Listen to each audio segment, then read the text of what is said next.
Located along Phoenix's southern city limit, the Gila River Indian community has a tribal membership of more than 11,000 people.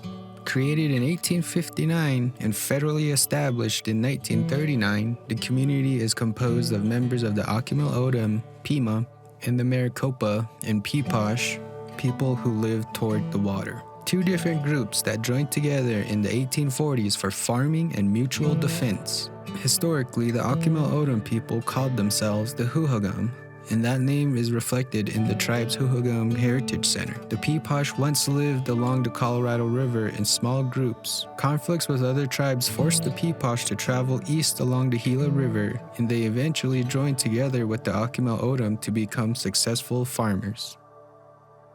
Evelyn Enos, a student and a member of the Akimel O'odham Pee-Posh Youth Council, talks about the community's youth and knowing one's cultural identity. My name is Evelyn Enos. I'm Akimel O'odham and Tana O'odham. I come from District 4 Upper Santan, a part of the Gila River Indian community. A lot of settlers who did come through, we welcomed them into our community. We had posts like the Pony Express. That was one main thing I remember learning about when I was younger. We had the Pony Express, and at these stops, there'd be shops where our people would trade things, like we would bring shells or any artisan crafts that we had, and we would trade for pants and clothing. So I remember hearing a lot about the linens and everything coming from these trade posts. I remember this one story in a book I read, A Pima Remembers, that's what it was.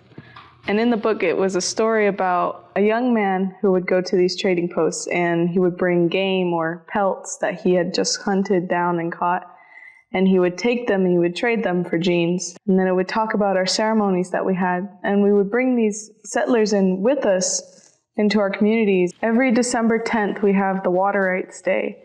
So for us, December 10th is when we celebrate getting our water back from the government or Arizona, and we retain these rights through a lot of legal fights in Washington. So December 10th, 2004 is when we got our rights to our water back. We didn't get a lot back, but over time we were able to negotiate to get larger sums of water. I would have to say my father. My father, Barney Enos Jr., he was a tribal council member for District 4, representing us in our community. He did a lot of traveling to Washington, advocating for our rights to water as well.